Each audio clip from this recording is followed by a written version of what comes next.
Olá, turma, tudo bem?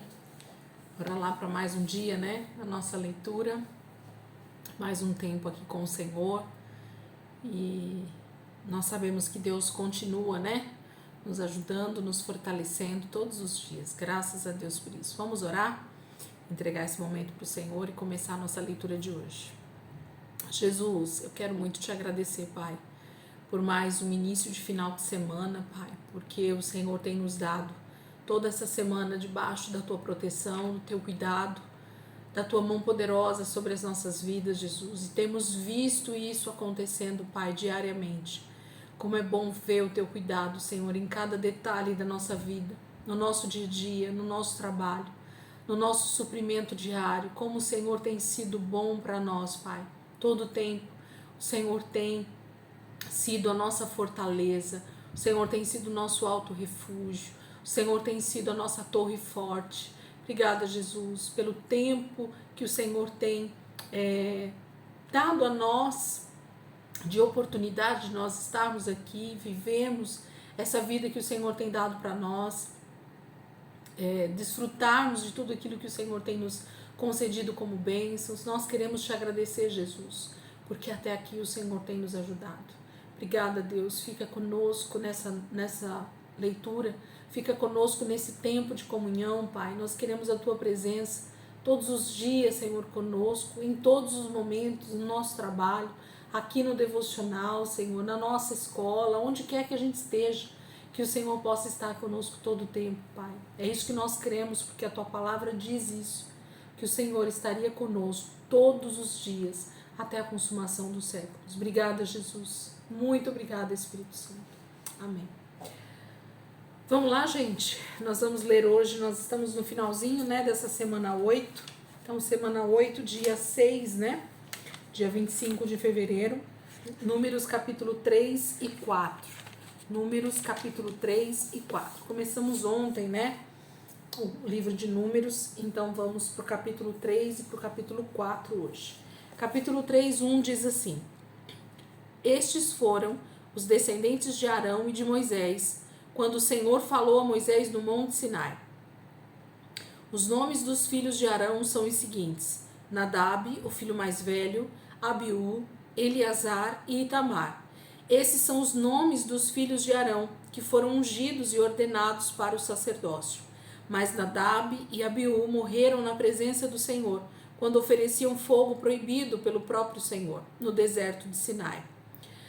Tanto Nadab quanto Abiú não tiveram filhos, por isso somente Eleazar e Itamar serviram como sacerdotes diante de seu pai, Arão. Então o Senhor disse a Moisés: Reúne a tribo de Levi e diga ao sacerdote Arão que os levitas o auxiliarão. Os levitas devem cumprir bem os seus deveres no tabernáculo para com Arão e seus filhos e para com todo o povo. Eles tomarão conta de todos os utensílios do tabernáculo, cumprindo as obrigações para com os filhos de Israel no serviço do tabernáculo. A tribo de Levi será a escolhida entre os israelitas para servir a Arão e seus filhos. Mas só Arão e os seus filhos cuidarão do sacerdócio. Qualquer outra pessoa não autorizada que se aproximar será morta. E o Senhor disse a Moisés: Eu escolhi os levitas dentre os filhos de Israel, em lugar do primeiro filho de cada mulher israelita. Os levitas me pertencem, porque todo o primeiro filho que nasce em cada lar é meu. Desde aquele dia em que feri os primeiros filhos de cada família do Egito, separei para mim todos os primeiros filhos de cada família de Israel, inclusive as primeiras crias de cada animal. Eu sou o Senhor. E o Senhor falou com Moisés no deserto do Sinai: Faça uma contagem de todos os homens levitas que tenham mais de um mês de idade, de acordo com os seus grupos de família e a família de cada homem. Então Moisés os contou conforme a ordem do Senhor.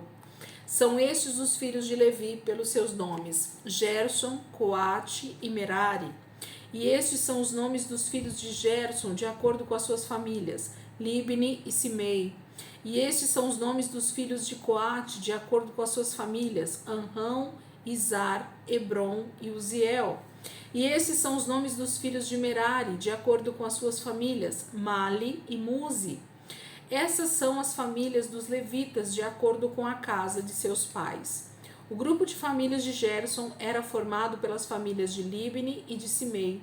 O número de todos os que foram contados do sexo masculino, de 1 mês de idade para cima, foi 7.500. Esse grupo deveria se acampar a oeste, atrás do tabernáculo. O chefe desse grupo de famílias era Eliasaf, filho de Lael.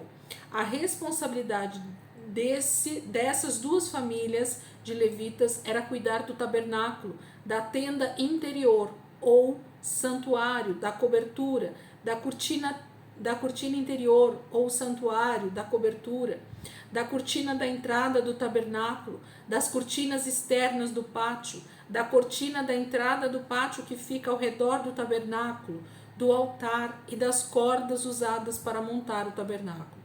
De Coate originaram-se os grupos de famílias dos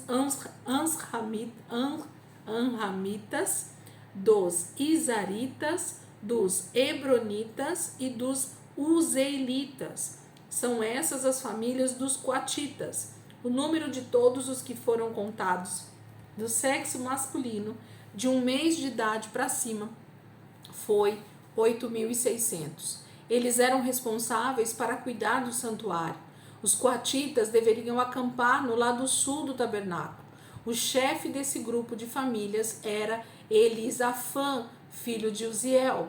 A responsabilidade dessas 4 famílias de levitas era tomar conta da arca da aliança, da mesa, do candelabro, dos altares, dos utensílios do santuário usados para ministrar, da cortina e de tudo que estava relacionado com esse serviço.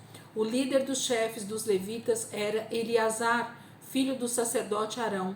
Ele era responsável pela supervisão dos encarregados que tomavam conta do santuário.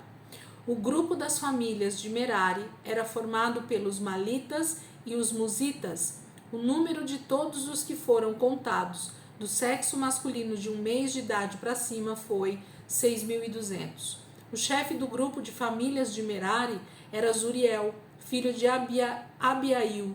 Os meraritas deveriam acampar no lado norte do tabernáculo. Os meraritas tinham a responsabilidade de cuidar das armações do tabernáculo, de seus travessões, das colunas, das bases, de todos os seus utensílios, bem como das colunas do pátio ao redor e das bases, das estacas menores e das cordas usadas nesse trabalho. As tendas de Moisés, de Arão e dos filhos de Arão deveriam ficar a leste do tabernáculo. Eles tinham a responsabilidade de tomar conta do tabernáculo e trabalhar como sacerdotes em favor dos israelitas. Qualquer pessoa estranha que se aproximasse deveria morrer. A contagem dos levitas do sexo masculino, da idade de 1 mês para cima, que Moisés e Arão fizeram por ordem do Senhor, foi de 22.000. Então o Senhor disse a Moisés: conte todos os primeiros filhos de cada família de Israel, do sexo masculino, de 1 mês para cima, e registre o nome de cada um deles. Trocarei o filho mais velho de cada família de Israel pelos levitas, e a primeira cria de todos os animais que existem em Israel pelos animais dos levitas. Os levitas são meus, eu sou o Senhor. Então Moisés contou todos os filhos mais velhos das famílias do povo de Israel, de acordo com a ordem do Senhor. O número total dos filhos mais velhos do sexo masculino, de 1 mês para cima, segundo o censo, foi de 22.273. O Senhor disse a Moisés: dedique os levitas em lugar dos filhos mais velhos do povo de Israel, e me entregue os animais dos levitas em troca da primeira cria dos animais do povo de Israel. Os levitas serão meus, eu sou o Senhor, para pagar o resgate dos 273 filhos mais velhos que excederam o número de levitas. Recolha 60 gramas de prata por pessoa, com base no peso padrão do santuário. Entregue a Arão e aos seus 2 filhos para o resgate do excedente dos israelitas. Moisés então recebeu o valor do resgate dos 273 filhos mais velhos das famílias do povo de Israel que excederam o número de levitas. Dos filhos mais velhos de Israel, ele recolheu quase 16 quilos de prata, com base no peso padrão do santuário. Como o Senhor mandou, Moisés entregou esse dinheiro a Arão e aos seus filhos. Capítulo 3 é um capítulo que fala sobre as famílias da tribo de Levi, né? Então, quando a gente fala da tribo de Levi que foi separada para o Senhor, nós precisamos fazer distinção dessas 3 famílias que então compunham, né, a tribo de Levi. Quem está no grupo com a gente aí do WhatsApp, eu mandei lá um quadro que mostra bem claro isso para vocês, que são as famílias dos levitas. Então fica mais simples para a gente entender que do filho de Jacó, chamado Levi, saem 3 famílias, 3 filhos, que são Gerson, Coate e Merari. E desses 3 filhos de Levi saem as famílias que a gente acabou de falar aqui. Então, nesse momento ali no deserto, o Senhor então pede para que Moisés e Arão contem agora somente os levitas. Ele queria saber quantos tinham de 1 mês de idade para cima. Lembra que no povo de Israel, das outras tribos, era de 20 anos para cima? Percebam que agora nos levitas é de 1 mês para cima. Então, todo homem, todo menino nascido nas famílias dos levitas, ele já era um levita ou ele já era um sacerdote a partir do 1º mês de idade. Ele já era considerado alguém separado para o Senhor.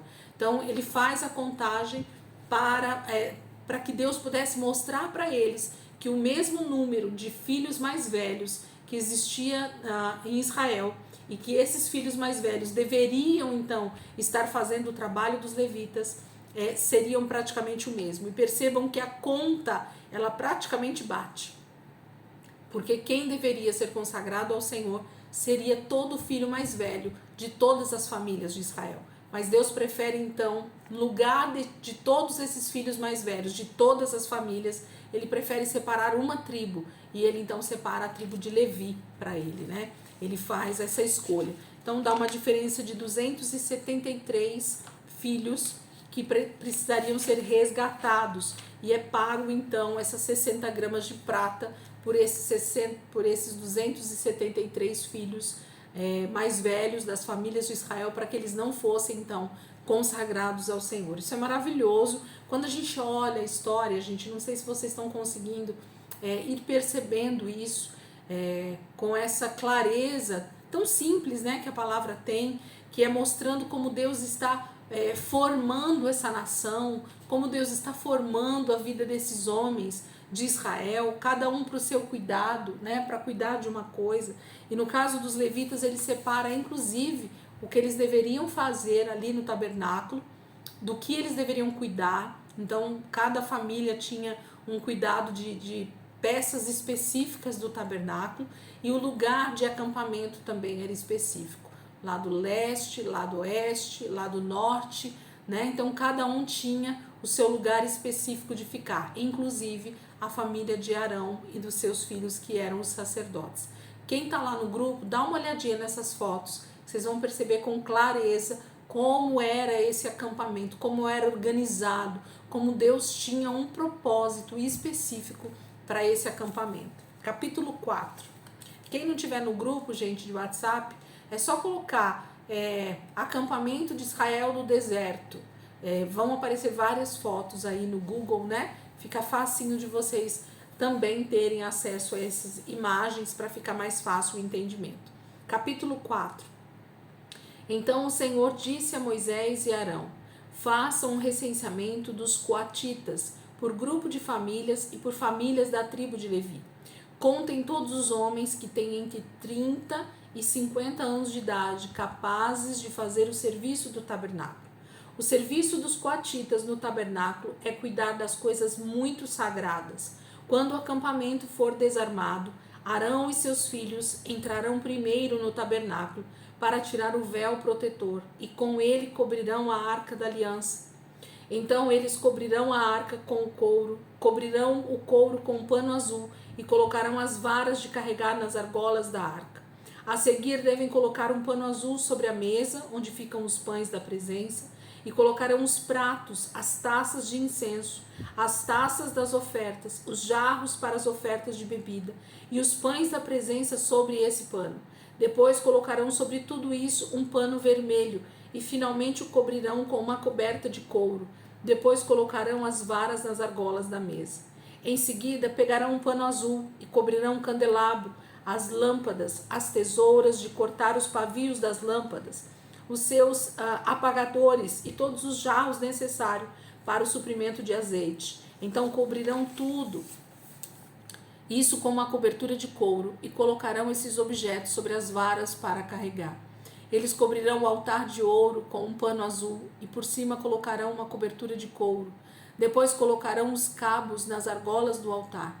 Eles embrulharão todos os outros utensílios usados na ministração no tabernáculo com um pano azul e o cobrirão com uma cobertura de couro. E colocarão tudo isso sobre as varas de carregar. Eles tirarão a cinza do altar de bronze e estenderão por cima dele um pano vermelho.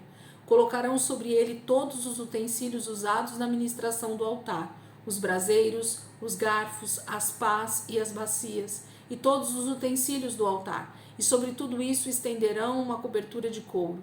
Então colocarão as varas de carregar nas argolas do altar.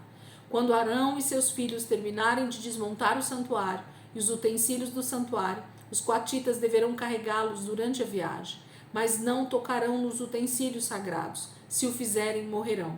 São esses os utensílios do tabernáculo que os coatitas devem levar.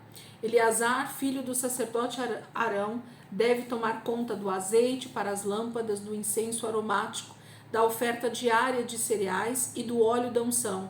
Ele ficará responsável por tomar conta de todo o tabernáculo e por tudo que nele há, ou seja, os seus utensílios e acessórios. Então o Senhor disse a Moisés e Arão: não deixem que as famílias dos coatitas desapareçam entre os levitas. Vocês devem fazer o seguinte, para que os coatitas não morram quando forem carregar as coisas sagradas. Arão e seus filhos entrarão no santuário e designarão a cada coatita o que deve carregar. Os coatitas nunca devem entrar no santuário, nem ver as coisas sagradas. Se eles desobedecerem, morrerão. E o Senhor disse a Moisés: faça também um recenseamento dos gersonitas, por grupos de famílias e por famílias. Conte todos os homens que têm entre 30 e 50 anos de idade e que são capazes de fazer o trabalho sagrado do tabernáculo. Os deveres dos gersonitas serão os seguintes: eles devem carregar as cortinas do tabernáculo, o próprio tabernáculo, a sua cobertura de couro, de cabra e as cortinas da entrada do tabernáculo. Devem carregar também as cortinas externas do pátio que cercam o tabernáculo, o altar, a cortina da entrada e as suas cordas com todos os utensílios usados em seu serviço. Arão e seus filhos darão as ordens aos gersonitas a respeito do serviço deles e tudo o que devem fazer e carregar. Este é o serviço do grupo da família dos gersonitas no tabernáculo. Itamar, filho do sacerdote Arão, será responsável pela supervisão de suas atividades. Depois faça uma contagem dos meraritas, por grupo de famílias e por famílias, de todos os homens entre 30 e 50 anos, capazes de fazer algum trabalho no tabernáculo. Esta é a tarefa deles, de acordo com todo o serviço no tabernáculo: levar as armações do tabernáculo, seus travessões, suas colunas e suas bases, as colunas do pátio que cerca o tabernáculo, as suas bases, as suas estacas e suas cordas, e todas as outras coisas usadas para montar o tabernáculo, e tudo que pertence ao seu serviço. Diga a cada um o que deve carregar. Esse é o serviço do grupo de famílias dos meraritas no tabernáculo. Itamar, filho do sacerdote Arão, será o responsável pela supervisão dos meraritas. Moisés, Arão e os líderes do povo fizeram a contagem dos coatitas conforme seus grupos de famílias e suas famílias, de todos os homens que tinham entre 30 e 50 anos de idade e que fossem capazes de fazer algum serviço no tabernáculo. O total dos coatitas contados conforme as suas famílias foi de 2.750 homens. Esse foi o total de recenseados das famílias dos coatitas, contados por Moisés e Arão, que serviam no tabernáculo, para obedecer às ordens que o Senhor deu a Moisés. Os gersonitas foram contados conforme seus grupos de famílias e suas famílias, de todos os homens entre 30 e 50 anos de idade e que fossem capazes de fazer algum serviço no tabernáculo. O total de gersonitas contados conforme os grupos de famílias e as famílias foi de 2.630 homens. Esse foi o total de recenseados das famílias dos gersonitas, contados por Moisés e Arão, que serviam no tabernáculo para obedecer às ordens que o Senhor deu a Moisés. Os meraritas foram contados conforme seus grupos de famílias e suas famílias, de todos os homens entre 30 e 50 anos de idade, que fossem capazes de fazer algum serviço no tabernáculo. O total de meraritas contados conforme os grupos de famílias foi de 3.200 homens. Esse foi o total de recenseados das famílias dos meraritas contados por Moisés e Arão, que serviam no tabernáculo para obedecer às ordens que o Senhor deu a Moisés. Assim, Moisés e Arão e os líderes de Israel chegaram à contagem final dos levitas, conforme os grupos de famílias e as famílias. Todos os levitas entre 30 e 50 anos de idade, capazes de fazer algum serviço no tabernáculo, totalizaram 8.580 homens. Fizeram a designação dos serviços e das cargas de cada um, conforme o Senhor tinha ordenado a Moisés. Assim foram contados, de acordo com as ordens que o Senhor tinha dado a Moisés. Amém? Capítulo 4 fala então da separação e da contagem, né, dos filhos da tribo de Levi, e então os que trabalhariam de forma direta, né, no tabernáculo, fazendo os serviços. E aí aqui o Senhor então pede para contá-los, para mostrar esse número de homens que tinham entre 30 e 50 anos de idade e que poderiam trabalhar diretamente no tabernáculo fazendo todo o serviço. Gente, perceba que Deus tem o cuidado de falar de que idade as pessoas deveriam ser, porque tinha a ver com maturidade, tinha a ver com estrutura emocional, tinha a ver com estrutura física, dependendo do tipo de serviço. Deus tinha um propósito tão específico para cada coisa que se nós tivéssemos tamanho conhecimento do que Deus queria dizer com cada um desses itens que ele foi passando para Moisés e para Arão, nós ficaríamos abismados com a organização, com a simbologia, com o entendimento de tudo que Deus estava passando. Mas eu tenho certeza que tudo que está aqui tem um propósito para nós, no tempo oportuno. Quando nós começamos a ler outras passagens do Novo Testamento depois, vocês vão perceber que algumas coisas começam a fazer sentido para nós. E o entendimento total desse cuidado de Deus na história da redenção é que faz toda a diferença para nós. Então, aparentemente parece um texto bobo, sem sentido. Para que eu preciso saber o número, né, dessas pessoas que iriam trabalhar? Por que eu preciso saber aonde ou o que elas iam fazer ali dentro do tabernáculo? Mas a gente percebe que cada grupo de família, cada homem, cada idade tinha um propósito específico pelo Senhor dentro desse serviço, né? Principalmente a respeito dos levitas, como era importante o trabalho deles em todos os aspectos. Então nós temos muito que agradecer ao Senhor, porque da mesma forma ele tem agido no meio do seu povo, da igreja, né? Fazendo com que nós também tenhamos responsabilidades específicas com o corpo de Cristo. E isso fala dessa organização que Deus tem, da maneira do Espírito Santo tratar conosco, e isso é maravilhoso. Amém? Eu quero ler com vocês hoje, quero orar, né? Quem está comigo aí na leitura, Deus abençoe. Amanhã, se Deus quiser, a gente vai continuar aí a leitura dentro do livro de Números, que a gente vai aí praticamente 2 semanas, né, gente, dentro do livro de Números. Praticamente 2 semanas e 2 dias, né? 2 semanas e 3 dias. A gente vai aí dentro do livro de Números, porque é um livro bem grande. Ele tem 36 capítulos, o livro de Números, né? Então é um livro grande, nós vamos ver coisas magníficas e maravilhosas. Então amanhã, se Deus quiser, a gente vai estar aí continuando nossa leitura. Agora nós vamos orar, lembrando que eu vou fazer essa oração aqui no final da leitura só até terça-feira, dia 28, tá? Então eu vou só até o final de fevereiro, depois a gente vai fazer só a leitura aqui gravada e o momento de oração cada um vai fazer aí no seu particular, eu vou fazer a minha aqui e vocês vão fazer a de vocês. O meu intuito com essa oração aqui esse ano é mostrar um pouquinho para vocês o propósito de se orar a palavra, o quão poderoso é essa forma de nós orarmos, porque a vontade de Deus, ela está expressa na sua própria palavra. Então, quando a gente ora a palavra, a gente está orando a própria vontade do Senhor para mim e para você. Amém? Salmos capítulo 1. Salmos de número 1. Nós vamos orar hoje. Salmos capítulo 1, versículo 1 diz assim: como é feliz o homem que não vai atrás da opinião de pessoas más, que não segue o exemplo dos pecadores, nem participa de rodinhas dos que zombam de Deus. Lembrando que eu tô com a própria Bíblia que a gente está lendo, tá? A nova Bíblia Viva, tá? Nessa versão aqui que eu tô orando hoje com vocês, o Salmo de número 1, tá bom? Então, versículo 1: como é feliz o homem que não vai atrás da opinião de pessoas más, que não segue o exemplo dos pecadores, nem participa de rodinhas dos que zombam de Deus.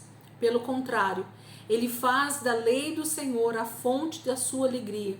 De dia e de noite, ele medita nessa lei e fica imaginando como pode obedecer ao Senhor mais de perto. Ele é como uma árvore plantada junto à margem de um rio, nunca deixa de dar fruto na estação própria, e as suas folhas nunca murcham, e ele tem sucesso em todas as suas atividades. Mas os homens maus vivem sem direção e sem segurança, como a palha que é levada pelo vento. Por isso, no dia do julgamento preparado por Deus, eles serão condenados. Os maus não terão lugar entre os que obedecem a Deus. O Senhor conhece e aprova a vida dos que obedecem às suas leis, mas a vida dos maus acaba em desgraça e destruição. Senhor, nós queremos compreender e entender os conselhos e os princípios que o Senhor deixa na sua palavra para nós, porque eles é que vão garantir vida eterna para a nossa vida. Senhor, como nós ficamos felizes em ler um texto como esse e perceber que há sim, Senhor, uma ordenança, uma lei determinada para os teus filhos, e aqueles que então decidem obedecer essa lei terão um refrigério, terão um lugar de descanso junto ao Senhor na eternidade, teremos um lugar de segurança com o Senhor. A palavra de Deus diz: como é feliz o homem que não vai atrás de opinião de pessoas más, mas que não segue o exemplo dos pecadores. Senhor, como é bom quando nós entendemos esse princípio da tua palavra e nós não vamos atrás do conselho de homens maus, do conselho de pessoas más, de pessoas que não têm princípios segundo a tua palavra. A palavra do Senhor diz através de Salomão que a sabedoria está com o Senhor, a sabedoria e o conselho está na tua palavra. Então nós precisamos entender esses princípios e então obedecer esses princípios. Pai, dizer que um homem é feliz quando ele então entende que ele precisa buscar conselhos, direção na tua palavra, na tua lei. Como isso é precioso, Pai. Como é maravilhoso quando nós compreendemos esses princípios e agimos de acordo com eles. Como é feliz o homem que não vai atrás de opinião de pessoas más. Senhor, nós queremos calar de verdade, Pai, todas as vozes de opiniões que são más, de pessoas que não têm princípios na nossa vida, Senhor. E nós queremos olhar para a tua palavra e buscar todo o conselho que nós precisamos com o Senhor. Nós queremos buscar todo o conselho que nós precisamos com o Espírito Santo. Nós queremos realmente nos render ao Senhor e buscar conselho na tua palavra, que é a verdade. Pelo contrário, ele faz da lei do Senhor a fonte da sua alegria. De dia e de noite, ele medita nessa lei e fica imaginando como pode obedecer ao Senhor mais de perto. Senhor, como é bom compreender que a meditação na palavra, essa maneira de nós ficarmos pensando, Pai, ruminando, meditando na sua lei, na tua palavra, naquilo que a gente tem lido, naquilo que a gente tem observado na lei, naquilo que o Senhor tem ensinado para nós até aqui. Como é bom, Senhor, meditar nessa lei de dia e de noite. Senhor, todo tempo nós estamos com o Senhor, todo tempo o Senhor está conosco, Pai, tentando nos ensinar algo, ministrar o nosso espírito, Senhor, falar conosco no nosso espírito, e nós precisamos então estar atentos, desejando esse relacionamento de intimidade, onde o Senhor realmente vai trazendo luz, vai trazendo verdade para nós, vai trazendo conselhos no nosso dia a dia, Pai. Nós queremos ser esses que medita na Tua lei de dia e de noite, e que então fica pensando em como obedecer mais de perto. Nós queremos nos achegar, Senhor, mais perto do Senhor. Eu desejo, Senhor, cada dia mais me achegar mais perto do Senhor, estar junto com o Senhor nesse relacionamento, para que o Teu Espírito possa ministrar o meu espírito. E a consequência disso, Senhor, é que nós somos então como uma árvore plantada junto à margem de um rio. Nunca deixa de dar fruto na estação própria, e as suas folhas nunca murcham, e ele tem sucesso em todas as suas atividades. Senhor, estar arraigado, estar alicerçado, estar bem próximo com as nossas raízes nessa água viva, nesse rio que flui do Teu trono, Senhor, fará com que a nossa vida, Senhor, seja de muita prosperidade. E quando nós oramos dizendo prosperidade, Senhor, nós sabemos que não tem a ver com uma vida simplesmente cheia de dinheiro, mas tem a ver com uma vida que não tem falta de nada. Quando nós oramos o Salmo 23 e dizendo: o Senhor é meu pastor e de nada tenho falta, é exatamente isso que o salmista está dizendo. Nós estamos plantados junto ao ribeiro de águas, junto a essa água viva que vai nos nutrindo, que vai fazendo com que a nossa vida nunca deixe de ser bem-sucedida. Senhor, as nossas folhas nunca murcham. Os nossos frutos, ele tem estação própria. Aquilo que o Senhor me chamou para ser, Senhor, aquilo que o Senhor me chamou para fazer, eu darei frutos na estação própria. Eu darei frutos na estação apropriada. E, Senhor, as pessoas virão e poderão colher os frutos na estação própria. Pai, em nome de Jesus, que nós possamos compreender esse tempo e essa estação na nossa vida. Que nós possamos compreender, Senhor, que nós precisamos estar alicerçados, plantados junto a essas águas, para que as nossas folhas nunca murchem e para que os frutos na estação própria apareçam. Senhor, queremos dar frutos no Teu reino, queremos dar frutos na estação própria, Senhor, queremos frutificar, como a Tua palavra diz que era o primeiro princípio que a humanidade deveria fazer. Gênesis fala isso, que o homem deveria frutificar. Nós queremos dar frutos, Senhor. Nós queremos dar frutos na estação própria. Nos ensina, Senhor, como é que nós fazemos para permanecer todos os dias, Senhor, plantados à margem desse ribeiro. Que águas fluam, Senhor, através das nossas raízes e que nós sejamos então nutridos dessa água viva que faz com que as nossas folhas permaneçam sempre verdes e os nossos frutos apareçam na estação própria. Mas os homens maus, eles vivem sem direção e sem segurança, como a palha que é levada pelo vento. Por isso, no dia do julgamento preparado por Deus, eles serão condenados. Os maus não terão lugar entre os que obedecem a Deus. O Senhor conhece e aprova a vida dos que obedecem às suas leis, mas a vida dos maus acaba em desgraça e destruição. Senhor, nós queremos nos colocar como intercessores, Pai, para que o Senhor nos dê a oportunidade de alcançar ainda mais vidas para o Teu reino, Senhor, em alcançar vidas que possam vir a se arrepender das suas atitudes más, do seu caminho mau, e elas possam ser alcançadas pela Tua graça, Senhor.